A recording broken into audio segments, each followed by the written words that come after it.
সম্মানিত দিনী ভাই বোন, আপনাকে আমি ভালোবাসা দেখিয়ে বলছি, কথা মূল্যায়ন করবেন। এবাদতের জগতে ভিন্ন ধরনের ব্যতিক্রম এবাদত হলো সলাত, নামাজ। সলাত এমন একটি এবাদত যার উপরে নির্ভর করে অন্যান্য ইবাদত। যদি সলাত কবুল হয় বাকি ইবাদত কবুল হবে, যদি সলাত কবুল না হয় বাকি ইবাদত বাতিল হবে। আমি জানি ইবাদতের জগতে সবচেয়ে দামি ইবাদত হলো সিয়াম, রোজা। বৃহস্পতিবার সোমবার সিয়াম থাকবেন, সুন্নাতে কথাই ঠিক, তবে নিজের উপরে জরুরি মনে করে নেবেন। কেন? বৃহস্পতিবার সোমবার রিপোর্ট পেশ করা হয়। আপনার রিপোর্টটা যখন উপরে দেওয়া হবে তখন আল্লাহ দেখবে যে সিয়াম, রোজা আছে। এইটা ফলাফল সবচেয়ে ভালো। কি করলেন জীবনে? খাচ্ছি তো অনেক, খাওয়ালাম তো অনেক, বৃহস্পতিবার সোমবার সিয়াম থাকি না কেন? থাকি না, থাকার চেষ্টা করি আল্লাহকে সন্তুষ্ট করার জন্য। কি হবে এমন?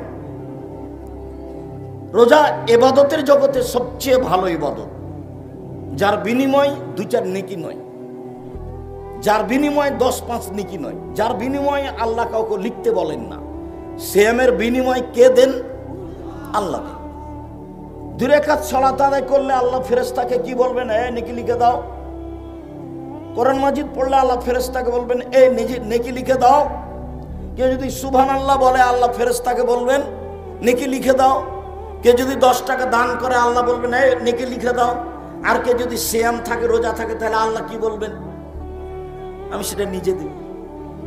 সেটার সাথে আপনার ভালোবাসা গড়ে না কেন? গড়া উচিত।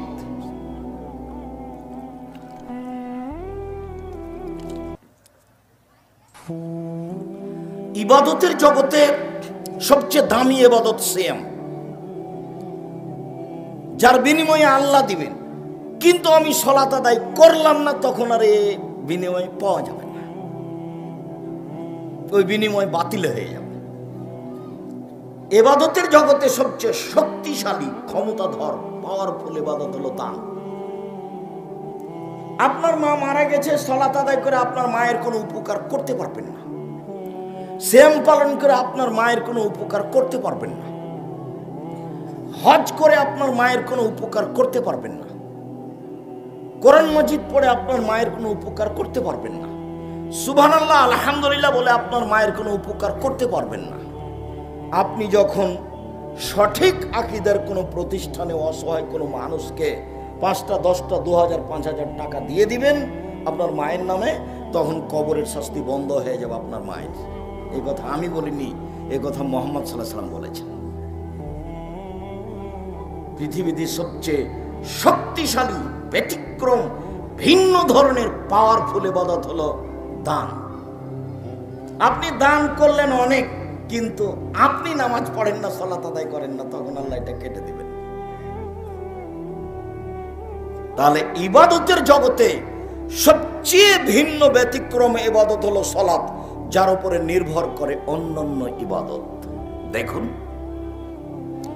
আবু হুরায়রা রাদিয়াল্লাহু তাআলা আনহু বলেন, রাসূল সাল্লাল্লাহু আলাইহি ওয়াসাল্লাম বলেছেন, আউয়াল মা ইউহাসাবু বিহিল আবদু ইয়াউমাল কিয়ামাহ সালাহ। বিচারের মাঠে প্রথম বিচার হবে সালাতের। ফাইন সালাহাত সালাহু সায়রা আমালিহি, যদি তার সালাত কবুল হয় সব ইবাদত কবুল হবে। ওয়াইন ফাসাদাত ফাসাদা সায়রা আমালিহি, যদি তার সালাত না থাকে তাহলে সব ইবাদত বাতিল হবে। একথা মুহাম্মদ সাল্লাল্লাহু আলাইহি ওয়াসাল্লাম বলেন। 2টা বই আছে, একটা বইয়ের নাম উপদেশ, সেখানেও পাবেন। একটা বইয়ের নাম সালাত, রাসূল সাল্লাল্লাহু আলাইহি ওয়াসাল্লামের সালাত, বানাম প্রচলিত সালাত। বইটা পড়েন। কেন আপনি বইয়ের উপরে সংকীর্ণতা দেখেন তা তো আমি বুঝলাম না। আপনার জন্যই দিন রাত পরিশ্রম করেছি, দিন রাত, শুধু আপনার জন্য। এদেশের মহিলারা তো বুঝতে পারে না। বেগম রোকিয়া লিখেছে অবরোধবাসিনী। বেগম রোকিয়া রংপুরের মহিলা। রংপুর গাইবান্ধার আরেকজন মহিলা বই লিখেছে কেন হব অবরোধবাসিনী, উনি ভুল লিখেছেন, আমরা অবরোধবাসিনী নই। বইয়ের নাম কেন হব অবরোধবাসিনী, না পড়লে তো আপনি বুঝতে পারবেন না। বইয়ের নাম হলো শিক্ষা বনাম জাহেলিয়াত। 1 এর বইয়ে, 2 এর বইয়ে, 3 এর বইয়ে, 5 এর বইয়ে, 6 এর বইয়ে, 7 এর বইয়ে প্রায়ই মিথ্যা প্রতারণামূলক কথা লেখা আছে। ও লেখকই নয়। তো যদি আপনি না পড়েন শিক্ষা বনাম জাহেলিয়াত, তাহলে আপনি কি দিয়ে বুঝবেন যে আমাকে কি ভুল শিখাচ্ছে? এই যে 2, 3, 5 এর বইগুলোতে লিখাই নয়। এটাই জাহেলিয়াত, এটাই বন্যতা, এটাই বর্বরতা, এটাই অসভ্যতা, যেটা লেখক বইয়ে প্রকাশ করেছে। শিক্ষা বনাম জাহেলিয়াত পড়তে হবে। সেই মহিলারই লিখা, কেন এই নির্যাতন কি তার প্রতিকার? আমরা মহিলারা কেন নির্যাতিত, আমাদের এই নির্যাতন থেকে বাঁচার পথ কি হতে পারে? বইয়ের নাম কেন এই নির্যাতন কি তার প্রতিকার। বইয়ের নাম সম অধিকার নয়, মর্যাদা চাই। আমাদের সম অধিকারের প্রয়োজন নেই। আমরা মহিলা, আমাদের মর্যাদার প্রয়োজন আছে, এইটা আমরা চাই। বইয়ের নাম সম অধিকার নয়, মর্যাদা চাই। এগুলো তো আপনার বাড়িতে থাকা দরকার। আপনার মেয়ে, ভাস্তি, খালা, ফুফু, বোন, তার পড়া দরকার। আর আপনি মনে করেন না যে এগুলো এমনি প্রেস থেকে বের হয়, এর পিছনে খরচ হয়। আপনি মূল্যায়ন করবেন, সহজ হবে। সম্মানিত দিনী ভাই বোন, আবু হুরায়রা রাদিয়াল্লাহু তাআলা আনহু বলেন, এই ছেলে, আপনি পাশ দিয়ে কখন হাঁটাহাঁটি করতে দিবেন না। পরিবেশ নষ্ট হোক, এটা আমি চাই না। কিছুক্ষণ পরে বক্তব্য শেষে আমরা তো আর আব্দুল্লাহ বিন ফজল নই যে ঘন্টার ঘন্টা বক্তব্য দেব। আর সালাত সালাসাত আসলাসিন, সালাত 3 ভাগে বিভক্ত। অজু হলো 3 ভাগের 1 ভাগ। আর রুকু ও 16 রুকু হলো 3 ভাগের 1 ভাগ। আর সুজুদ ও 16 সিজদা হলো 3 ভাগের 1 ভাগ। ফমানা তাহাবে হাক্কে কবেলাত সালাতুহু কবেলা সায়র আমালিহি।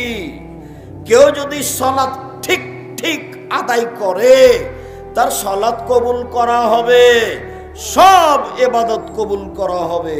ওয়াইন রুদ্দাত আলাইহি সালাতুহু, যদি তার কোনো কারণে সালাত বাতিল করা হয়, সব ইবাদত বাতিল করা হবে, এক ইবাদতও টিকবে না।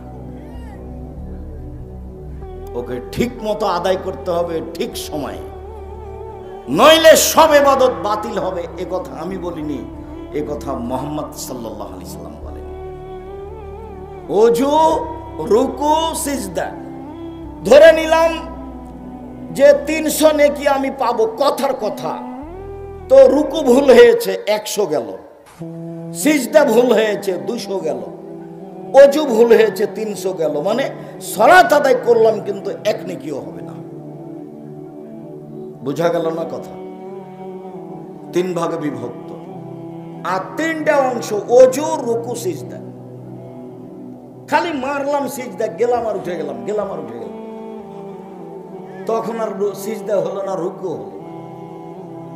আর তাড়াহুড়া করে ওযু করলাম, ভালো করে করলাম না, তখন ওযুও গেছে। এটা একটা ইবাদত, এর সাথে ভালোবাসা থাকতে হবে। এই ছেলেরা, মহিলাদের একটু লক্ষ্য করে, ওরা যেন গল্প না করতে পারে। আপনি আমার দিনী বোন, আপনাকে অনেক ভালোবাসি। আপনি বক্তব্য শুনতে এসেছেন, বেঢঙ্গা মহিলার মতো গল্প করবেন না।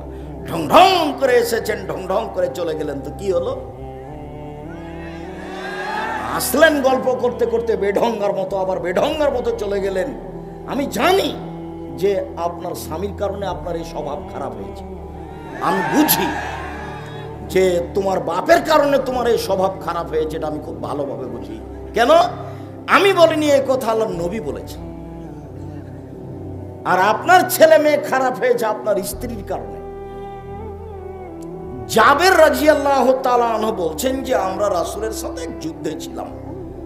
আমরা মদিনায় ঢুকবো, তা আল্লাহ রাসূল বলছেন, এ থামো, এ থামো, এ থামো, এখানে থাকো, রাতে এখানে থাকো, সকালে মদিনায় ঢুকবো। তো আমি জাবের বললাম, আল্লাহর নবী, আমি নতুন বিবাহ করেছি, আমাকে বাড়ি যেতে অনুমতি দেন। আল্লাহ রাসূল বলছেন, ও তুমি নতুন বিবাহ করেছো, বিকরা নাম সাইয়েবা কুমারী মেয়ে বিবাহ করেছো না তালাক প্রাপ্ত মেয়ে বিবাহ করেছো? তো উনি বলছেন যে সাইয়েবা, তালাক প্রাপ্ত মেয়ে বিবাহ করেছি। আল্লাহ রাসূল বলছেন, হাল্লা বিক্রান তুলায়বহা তুলায়বকা, তুমি কুমারী মেয়ে কেন বিবাহ করলে না? তুমি তার সাথে খেলতে, ও তোমার সাথে খেলতো। কুমারী মেয়ে তুমি কেন বিবাহ করলে না? তুমি তার সাথে খেলতে, ও তোমার সাথে খেলতো। আল্লাহ রাসূল যখন কয়েকবার বললেন, তখন ইনি বলছেন, আল্লাহর নবী, আমার বাপ উহুদের যুদ্ধে শহীদ হয়েছেন 9 জন মেয়ে রেখে, 9 জন। আমার বাপ উহুদের যুদ্ধে শহীদ হয়েছেন 9 জন বোন রেখে, আমার 9 জন মেয়ে রেখে। আমার বোনদের সমবয়সের মেয়েকে আমি বিবাহ করতে চাইনি 4টা কারণে। এ দেখেন কারণ, এটাই হলো আপনার স্ত্রী। এই ছেলে, এটাই হলো তোমার মা। দেখো, আল্লাহর নবী, আমি আমার বোনদের সমবয়সের মেয়ে বিবাহ করতে চাইনি 4টা কারণে। কথা বোঝা যায় না? এক, লেতোয়াল্লিমহুন্না, আমার বউ যেন আমার বোনদেরকে বিদ্যা শিখিয়ে দিতে পারে। আমার বোনদের সমবয়সের মেয়েকে বিবাহ করলে এটা হবে না, এই জন্য আমি তালাক প্রাপ্ত বয়সের মেয়েকে বিবাহ করেছি। ওরা আমার বোনকে বিদ্যা শিখিয়ে দিবে। 2, অতওয়াদ্দবহুন্না, আমার বউ আমার বোনদেরকে শিষ্টাচার শিখিয়ে দিবে। শিষ্টাচার ভিন্ন জিনিস, বিদ্যা ভিন্ন জিনিস। শিষ্টাচার ভিন্ন জিনিস, বিদ্যা ভিন্ন জিনিস। বিদ্যা হলো বই পড়লো, আর শিষ্টাচার হলো মোবাইলে রিং হচ্ছে, তখন বলতে হবে আসসালামু আলাইকুম, কে বলছিলেন? নাম্বার দেখে বোঝা যাচ্ছে হিন্দু, জি ধন্যবাদ, কে বলছিলেন? তো বলছে হ্যালো। হ্যালো বলে তো কুকুরকে ডাকে। এটা হলো, এটা কোনো শিষ্টাচার হলো? আপনাকে আমি 1 গ্লাস পানি দিলাম, তা আপনি বললেন জাযাকাল্লাহ খায়ের। আপনি 1 গ্লাস পানি দিলেন, আপনার জন্য প্রতিদান আল্লাহ দেন।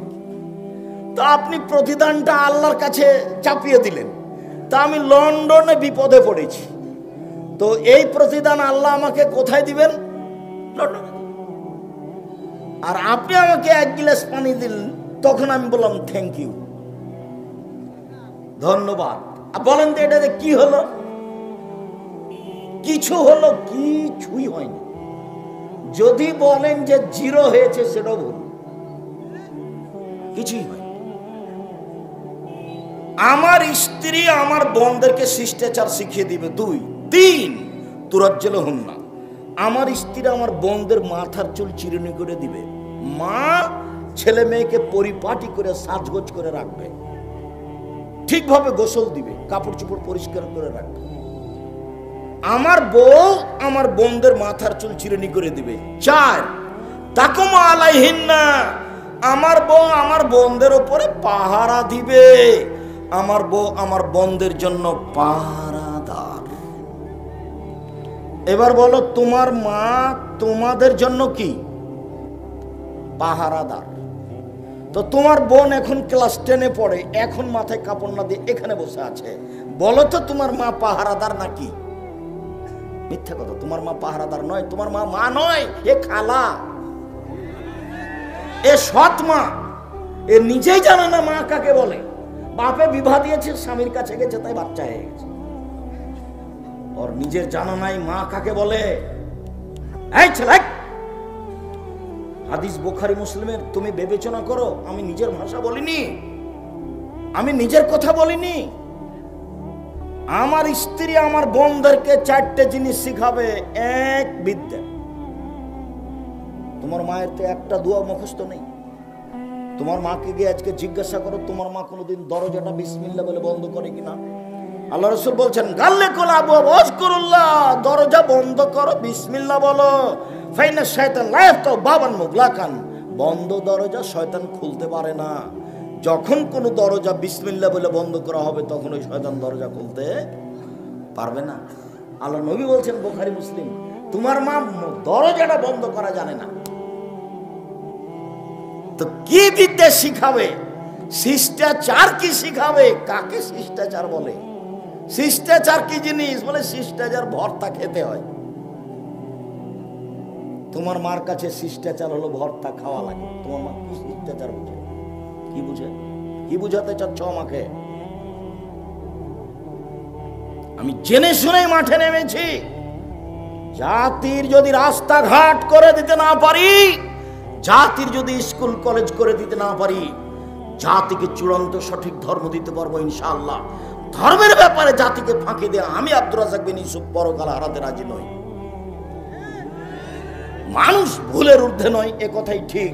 তবে আমি কোনোদিন দিন ধর্ম সন্দেহ দিন ধর্ম পেশ করিনি জাতির সামনে। যেটা আমার কাছে খুব স্পষ্ট দিনের মতো সেটাই পেশ করেছি। বিদ্যা, শিষ্টাচার, চিরণী, পাহারাদার। মা হলো পাহারাদার। কি মায়ে পাহারা দেয়? তুমি তো দোকানে বসে 8টা 12টা পর্যন্ত। ওই যে তোমাদের গ্রামে দোকানে চলছে, ল্যাংটা মেয়ে আসছে, তুমি তো ঘন্টার ঘন্টা ওখানে বসে থাকো। তোমার মা কি পাহারা দেয়? কি পাহারা দেয়? তোমার মা তো তোমাকে বলবে এশার সালাতের পরে বাড়ি পৌঁছবি, আমি তোর মা বলছি তোর দাঁত খুলে দেব। এটা মা, ও পরীক্ষা করে বাচ্চাকে। অবাক কথা, তুমি ঘন্টার ঘন্টা দোকানে বসে থাকো আর তোমার মা পাহারাদার। মানে পাহারাদার আমাকে উল্টা বুঝায় না গো, পাহারাদার বাংলা ভাষা, ওরা আরবি হচ্ছে তাকুম ইয়াকুম, ও পাহারা দেয়, দাঁড়িয়ে থাকে। আল্লাহর নবী বলছেন, সম্মানিত দিনী ভাই বোন, সালাত এমন একটি ইবাদত যার উপরে নির্ভর করে অন্যান্য ইবাদত। আল্লাহ বলেন, ওয়াকিমুস সালাতা লিযিকরি। পৃথিবীর মানুষ মুহাম্মদ সাল্লাল্লাহু আলাইহি সাল্লাম আপনি সালাত আদায় করুন আমাকে ডাকার জন্য। পৃথিবীর মানুষ তোমরা সালাত আদায় করো আল্লাহকে ডাকার জন্য। মহান আল্লাহ বলেন, হাফিজু আলাস সালাওয়াতি ওয়াস সালাতিল উস্তা। পৃথিবীর মানুষ তোমরা 5 ওয়াক্ত সালাত আদায় করো ঠিক ঠিক। বিশেষভাবে আসরের সালাত আদায় করো নির্ধারিত সময়ে, নির্ধারিত নিয়মে। 5টার সময়ে আসরের সালাত আদায় করো না। সূর্য ডুবে তখন আজান দিয়ে সালাত আদায় করছে আসরের। ধর্ম পাগল হয়ে গেছে। धर्म राजशाही चांपाई ना हो जाए हवाई लड्डू दोनों हाथ में लड्डू है जो चाहे उसको खा ले जो चाहे उसको छोड़ दे भूल हिसाब इस्लाम एमन एक धर्म एकजन मानुष दिए चले जार नाम मोहम्मद सल्लल्लाहु अलैहि सल्लाम बड़ हुजूरेर सम्मान आछे अनुसरण नेই अनुसरण कार मोहम्मद सल्लल्लाहु अलैहि सल्लामेर पीर साहेबेर सम्मान आछे अनुसरण नेই बुजुर्गाने दिनेर सम्मान आछे अनुसरण नेই अनुसरण कार मोहम्मद सल्लल्लाहु अलैहि सल्लामेर एक गिलास पानी पान करले डान हाथे पान करब बड़ पीर बाम हाथे पान करছে এখন কি করতে হবে তাহলে আমরাও কি বাম হাতে শুরু করব এই বোকা ছেলেগুলির মতো বোকা ছেলেগুলি চুল ছেটেছে তোর নিচের দিক সব চেঁচেছে উপরে একটু আছে ওর বাপও জানে না এটা ঢং কি ওও জানে না আর পরিবেশই নষ্ট ওটাই আব্দুল্লাহ বলছিল বুঝতে পারেননি অনেকে বক্তব্য আব্দুল্লাহ বলছে যে আমরা যারা মুসলিম দেশ তারা কেন বিনোদন নিয়ে মত্ত খেলা কেন বাহারায় নেই আমরা কেন সেখানে গিয়ে খেলা দেখছি শিক্ষা কেন নেই সবার হাতে কেন মোবাইল ওর জীবনে কিছু বাস্তব ঘটনা ও নকল করে আজকে বলেছে কি না এক সময় আমি শুনেছি যে খুব ভিড়ের মধ্যে গাড়িতে লন্ডনে কোথা থেকে কোথায় যাচ্ছে তো বসে আছে তো বই নিয়ে আছে বসে আর বাঙালি থাকলে মোবাইল নিয়ে বসে থাকবে তো বলছে আব্দুর রহমানকে বলছে দেখ রে আব্দুর রহমান ওরা কিন্তু গাইবান্ধার ভাষায় কথা বলে আপোষে আব্দুল্লাহ আব্দুর রহমান আব্দুরের মধ্যে জন্ম কিন্তু গাইবান্ধায় খাবো যাবো এভাবে বলে এনা এনা দিবু এইভাবে বলে আপোষে যখন কথা বলে তখন কোথাকার ভাষা বলে গাইবান্ধার ভাষা ভাই বোন সবাই যে তোমরা চাঁপাই নবাবগঞ্জ রাজশাহীর মানুষ তোমরা গাইবান্ধার ভাষা নিলে কেন তো ওখানে যেহেতু নানা নানির কাছে বড় হয়েছে জন্ম ওখানে সেই জন্য ওটাই বলে তখন ওটা আব্দুর রহিমকে জানাই যে মিশরে থাকে ওটা মারিয়ামকে জানাই যে ইয়েতে আছে কোথায় জানো মালিক সদ রিয়াদ বিশ্ববিদ্যালয় ওরা কি জানাই যে দেখ বিদ্যা কি জিনিস, ওরা কি করছে আর আমরা কি করি। সম্মানিত দিনী ভাই বোন, বলছিলাম মহান আল্লাহ বলেন বিশেষভাবে আসরের সালাত ঠিক ঠিক সময় মতো আদায় করো। সংক্ষিপ্ত বিবরণ বুঝলাম, সালাত আদায় করতেই হবে। ওযু করে সালাত আদায় করতে হয়, পানি নেই। তায়াম্মুম করে সালাত আদায় করতে হবে, মাটি নেই। বিনা ওযুতে বিনা তায়াম্মুমে সালাত আদায় করতে হবে। কেবলার দিকে মুখ করে সালাত আদায় করতে হয়, কেবলা বোঝা যায় না, কেবলা ছাড়াই সালাত আদায় করতে হবে। দাঁড়িয়ে সালাত আদায় করতে হয়, দাঁড়িয়ে থাকা যায় না। বসে থেকে সালাত আদায় করতে হবে, বসে থাকা যায় না। শুয়ে থেকে সালাত আদায় করতে হবে, কেবলার দিকে পা করে শুয়ে যেতে হবে। যেভাবে সহজ, সালাত আদায় করতেই হবে। পরিষ্কার কাপড় পরে সালাত আদায় করতে হয়, পরিষ্কার কাপড় নেই, যে কাপড় পরে আছে তাতে পেশাব পায়খানা লেগে আছে, এই কাপড় পরেই সালাত আদায় করতে হবে। পরিষ্কার অপরিষ্কার কোনো কাপড়ই নেই। কথার কথা এমন এক জায়গাতে আছি যেখানে পরনে কোনো কাপড় নেই, উলঙ্গ অবস্থায় আছি। এই উলঙ্গ অবস্থাতেই সালাত আদায় করতে হবে। তাই তো কোনো এক সময় বলা হয়েছিল যে মার্কিন সৈন্য মুসলিম দেশে ঢোকে, যেমন গাঁজার কথা বলছি, ওরা ক্ষমতা দেখিয়ে মুসলিম মহিলাকে বলছে উলঙ্গ অবস্থায় আমার সামনে হাঁটো। এই সময়ে যদি সালাতের টাইম হয়ে যায়, এই উলঙ্গ মুসলিম মহিলাকে মার্কিন এই শয়তানদের সামনেও তাকে সালাত আদায় করতেই হবে, যে কোনো মূল্যে করতেই হবে। পৃথিবীতে এমন কোনো পরিস্থিতি নেই যেই সময়ে সালাত মাফ। পৃথিবীতে এমন কোনো জায়গা নেই যেই সময়ে সালাত মাফ। মহিলাদের হায়েজ ব্যতীত কোনো পরিস্থিতি নাই পৃথিবীতে। শত্রু তাড়া দিয়েছে, দৌড়িয়ে চলে যাচ্ছেন, সালাতের টাইম পার হয়ে চলে যাচ্ছে, আপনি ওই সময়তে ওইভাবেই সালাত আদায় করুন। শিকল ধরে আছেন গাড়ির, ঠেল মানে না, সালাতের টাইম পার হয়ে যাচ্ছে, ওইভাবেই সালাত আদায় করবেন। পৃথিবীর ব্যতিক্রম ইবাদত সালাত। সব ইবাদত অসুবিধা বুঝে, সিয়াম বুঝে, রোজা অসুস্থ পরে করে, হজ বুঝে এবছর করেন না সামনে বছর করেন, যাকাত দুদিন আগে দিয়ে দেন, দুদিন পরে দেন, সমস্যা নেই। ব্যতিক্রম ইবাদত সালাত। উপস্থিত বৈঠকের দিনই মুসলিম ভাই ও বোন, এই মেঘ কথা বলছো কেন? তুমি একটা মহিলা বলো, শরম পাও না? একবারে মুখ বন্ধ করে থাকবেন। আর একজন মহিলা যদি আপনার গায়ের উপর দিয়ে চলে যায়, তবে আপনি মুখ খুলবেন না। আপনার জন্য সালাত জরুরি। দেখুন আল্লাহ নবী বলছেন, মহিলারা যদি 4টা কাজ করতে পারে জান্নাতের সব দরজা খোলা, তখন সালাত আছে। এই দেখেন, 1 5 ওয়াক্ত সালাত, 2 রমজান মাসের সিয়াম রোজা, 3 স্বামীকে মেনে চলা, 4 জেনায় লিপ্ত না হওয়া। 4টা কাজ করবে, জান্নাতের সব দরজা খোলা। তার মধ্যে সালাত আছে। 1 সালাত, 2 রোজা সিয়াম, 3 স্বামীকে মেনে চলা।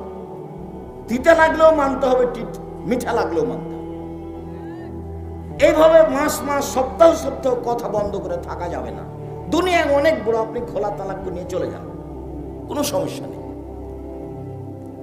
স্বামী জমিদার হোক না হলে ফকির হোক, চেয়ারম্যান মেম্বারকে বলেন ভাত খাবো না, একটা খোলা তালাক করে নেন, তার কাছে তালাক নামাটা পৌঁছে দিয়ে বাড়ি চলে যান, কোনো সমস্যা নেই।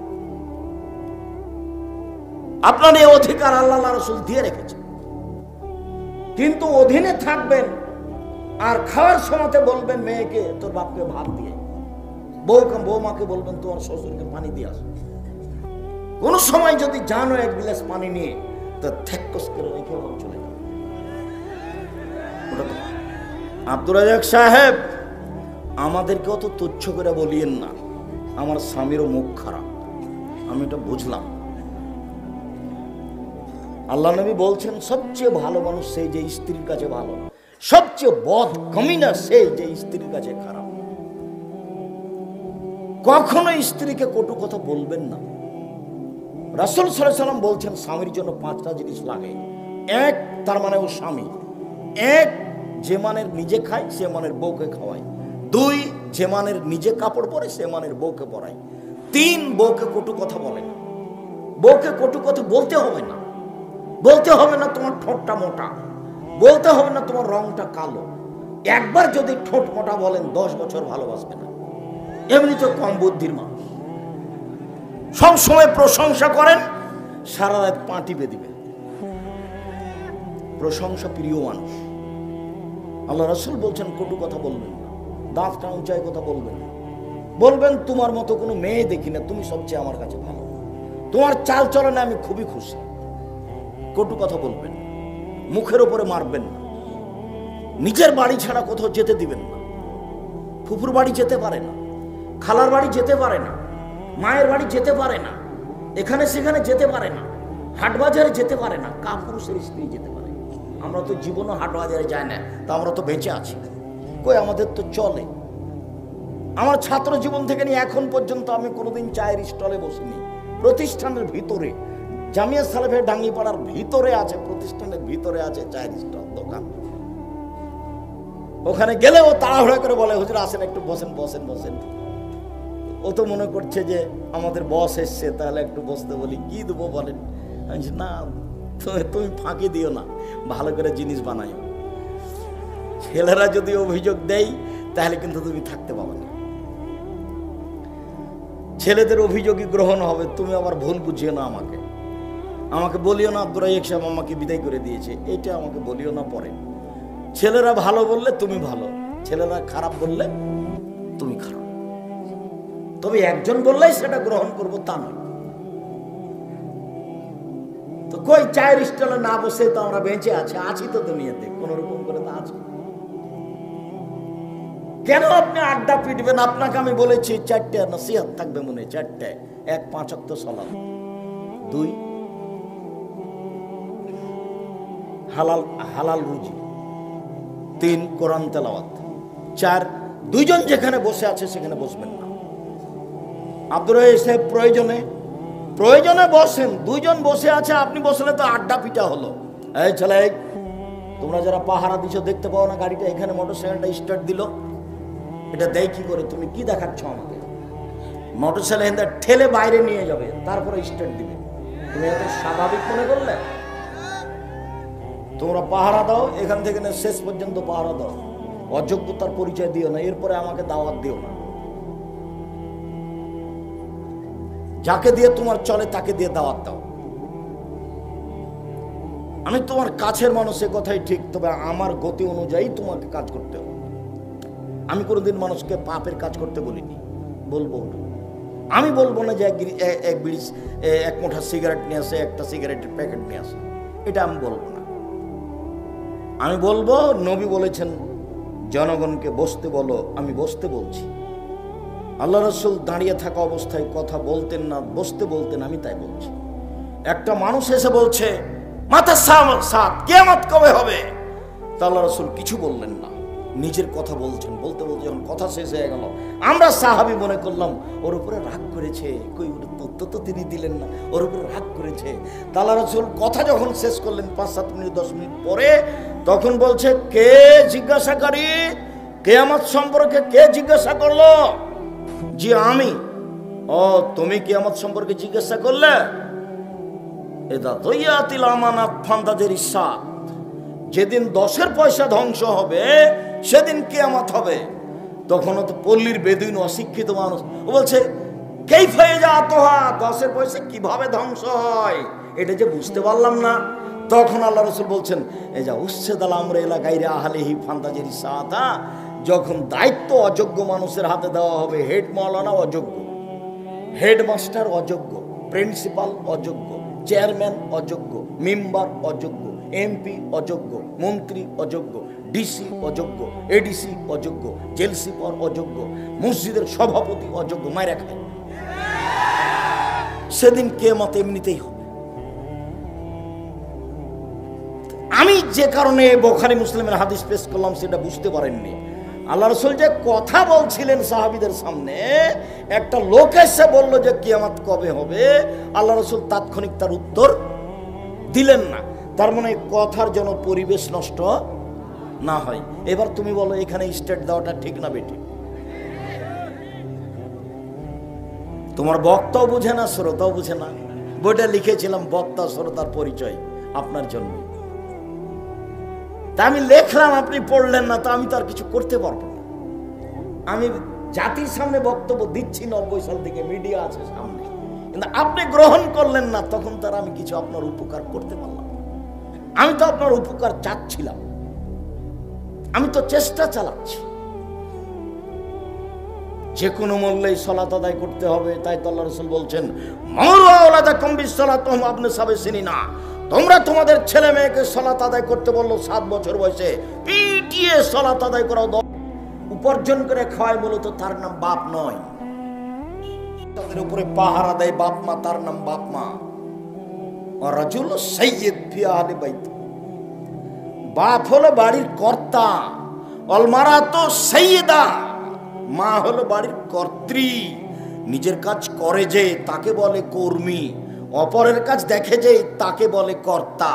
নিজের কাজ করে যে তাকে বলে কর্মী, অপরের কাজ দেখে যে তাকে বলে কর্তা। আল্লাহর নবী বলছেন, স্বামী হচ্ছে কর্তা আর স্ত্রী হচ্ছে কর্ত্রী। তো নিজে নামাজ পড়ে, ছেলেরাকে বলে না, বলেন তো ও কি কর্তা? ও নিজে বোরখা পরে আছে, মেয়েটা ক্লাস 10-এ পড়ে, ও ল্যাংটা হয়ে এসছে, ও কি কর্ত্রী? ও কি মা? ও খালা? আর আপনি হচ্ছেন সৎ বাপ। কষ্ট পেয়ে কোনো লাভ নেই। বাপ হলে ভালোবাসা ছেলে মেয়ের উপরে দিতে হবে। যা চাইলো তাই দিয়ে দিলাম, তার নাম ভালোবাসা নয়। ক্লাস 10-এ পড়ে মেয়েটা, তার হাতে বড় মোবাইল, বাপে দিয়েছে, আদর করে দিয়েছে। ছেলে 4-5-এ পড়ে, তার হাতে বড় মোবাইল। মানে মোবাইলের আর একটা অর্থ হলো জেনা। প্রত্যেক বড় মোবাইলে ল্যাংটা মেয়ে নাচে, যতবার ল্যাংটা মেয়ে নাচে ততবার জেনা হয়। আল্লাহ নবী বলছেন, আইনানে তাজনিনে যে নহমন নাজরো, 2 চোখের জেনা হচ্ছে চোখ দিয়ে দেখা। ওলজনানে যে নহমল ইস্তেমাও, 2 কানের জেনা হচ্ছে কান দিয়ে শোনা। ওলিয়াদ জেনা হাল বাদশ, হাতের জেনা হচ্ছে হাত দিয়ে ধরা। জেনা রিজলাল মাসি, পায়ের জেনা হচ্ছে এই পথে চলা। জেনাল কালতা তমনা তাস্তাহি, অন্তরের জেনা হচ্ছে এই পরিকল্পনা করা। জেনাল লেসানা নুতক, জিহ্বার জেনা হচ্ছে এই বিষয়ে কথা বলা। দেখেন, পুরো মোবাইলের শুরু থেকে শেষ পর্যন্ত জেনা। এখানে এমনও যুবক বসে আছে যে ঘন্টার ঘন্টা বেটি ছেলের সাথে কথা বলে। তোমাদের তাসবিহ তাহলিল তাদের কাছে কিছুই না, তারা বেশি বেশি দান খায়রাত করবে। তোমাদের দান খায়রাত তাদের কাছে। আঙ্গুলে তাসবিহ গণনা করতে হবে, আঙ্গুলে। আঙ্গুল বিচারের মাঠে কথা বলবে।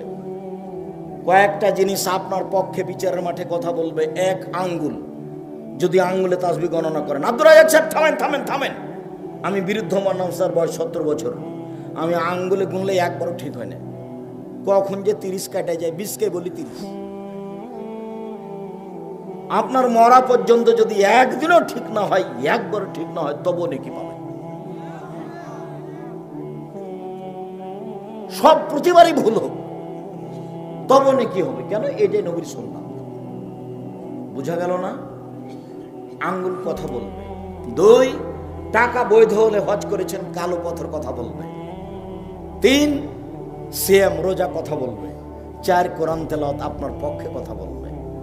24 ঘন্টায় অন্তত একবার নয় একবার কোরআন তেলাওয়াত করবেন। কিছুই না পড়লে নামতে নামতে কোথায় রেখেছি বলেন তো? সূরা ইখলাস অন্তত 3 বার পড়েন। একবার কোরআন মাজিদ পড়ার সমান নেকি হবে। উপস্থিত বৈঠকের মুসলিম বোন, এই মেয়ে তোমাকে বলছি, ঢং ঢং করে হাঁটছো কোথায়? আপনি কথা বলছেন কেন? একটু লজ্জাবোধ করেন, একটু ইতস্তবোধ করেন। এখানে এসেছেন দেবরের সাথে, ভাসুরের সাথে, কেন আসলেন? দেবর ভাসুরের সাথে কথা বলছেন, একটু লজ্জাবোধ করেন না কেন? একটু লজ্জাবোধ করেন। সহজে জান্নাত। আব্দুর রাজ্জাক সাহেব বক্তাদের মুখে শুনেছি জাহান্নাম বলতে নারী আর নারী। হ্যাঁ, এ কথাই ঠিক। জাহান্নাম বলতে নারী আর নারী, এ কথাই ঠিক। তবে আল্লাহ রাসূল এ কথা বলেছেন, মহিলারা 4টা কাজ করতে পারলে জান্নাতের সব দরজা খোলা। এটাও তো সহিহ হাদিস। 1 5 ওয়াক্ত সালাত, 2 রমজান মাসের সিয়াম, 3 স্বামীকে মেনে চলা, 4 জেনায় লিপ্ত না। এইভাবে দেবরের সাথে গল্প করতে করতে আসলেন কেন? আবার দেবরের সাথে গল্প করতে করতে যাচ্ছেন কেন? আপনাকে আমি বললাম, কেউ যদি আপনার গায়ের উপর দিয়ে চলে যায়, যাক, আপনি মুখ খুলবেন না, মুখখান বন্ধ রাখেন। আব্দুর রাজ্জাক বিন ইউসুফ এসেছেন, চলো ওখানে বসার পরে মুখ খুলবো না, যা হবে হবে, একবারে টোটালি মুখ বন্ধ। এক খেয়ালে চেয়ে থাকেন, এক খেয়ালে আমার দিকে চেয়ে থাকেন। যারা সালাত আদায় করে না তারা কাফের, যারা সালাত আদায় করে রাসূলের পদ্ধতিতে করে না তারা হত্যার যোগ্য। ইমাম আহমদ ইবনে হাম্বল বলছেন, আল্লাহর নবী যে বলেছেন, উমিরতু আন উকাতিলা নাস হাত্তা ইয়াকুলু লা ইলাহা ইল্লাল্লাহু সাল্লাহ, যারা লা ইলাহা ইল্লাল্লাহ বলে না তাদের সাথে যুদ্ধ করব, মারবো না হয় মরবো। যারা সালাত আদায় করে না তাদের সাথে যুদ্ধ করব, মারবো না হয় মরবো। এই হাদিস দিয়ে ইমাম আহমদ ইবনে হাম্বল রাহিমাহুল্লাহ বলেছেন, এক ওয়াক্ত সালাত ছেড়ে দিবে যেই তাকে হত্যা করতে হবে। ইমাম আবু হানিফা রাহিমাহুল্লাহ বলেছেন, এক ওয়াক্ত সালাত ছেড়ে দিবে যে তাকে জেলখানায় বন্দি করে পিটিয়ে সালাত আদায় করাতে হবে। আমরা বলছি এক ওয়াক্ত সালাত ছেড়ে দিবে যে সে মহাপাপী, যে কোনো মূল্যে তাকে সালাত আদায় করাতে হবে। আরবি বিদ্বানগণ বলছেন যে কেউ যদি অলসতা করে সালাত ছেড়ে দেয় তাহলে কাফের। স্ত্রী নামাজ পড়ে, স্বামী পড়ে না, তাহলে বিভাগ কেটে গেছে। চেয়ারম্যান লাগে না, মেম্বার লাগে না, এমপি মন্ত্রী লাগে না, কাজী লাগে না, বিভাগ এমনিতেই গেছে। এরা যদি মারা যায় তাহলে এদের কবর শ্মশান ঘাটে হবে, মুসলমানের কবরস্থানে হবে না, এদেরকে শ্মশান ঘাটে ফেলে দিতে হবে। এই কথাই তারা লিখেছে। দিনী ভাই বোন, এক খেলে চেয়ে থাকুন।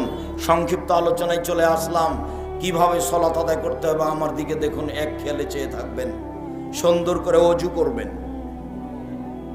সুন্দর করে ওযু করলো, পায়ে হেঁটে মসজিদে গেল, সালাতের পরে তাসবিহ তাহলিল জিকির আজকার করলো। এই লোকটা হয়ে যাবে সেই দিনের মতো যেদিন তার মা তাকে জন্ম দিয়েছে।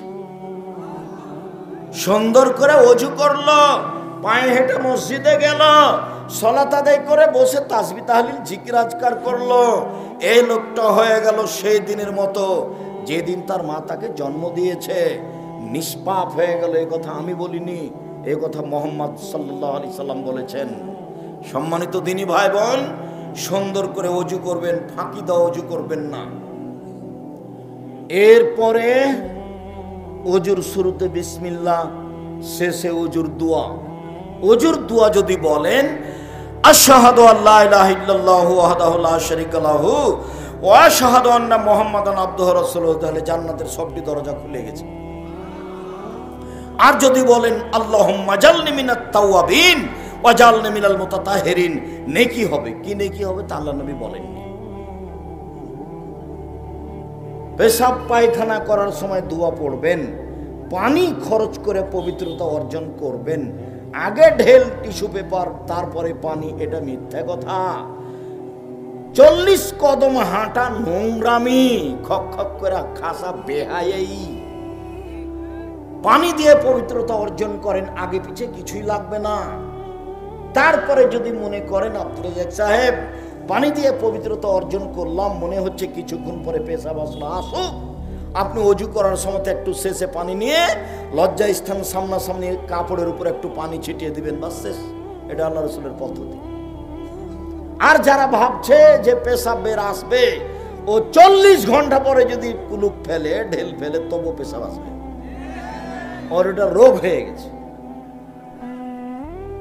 রাসূলের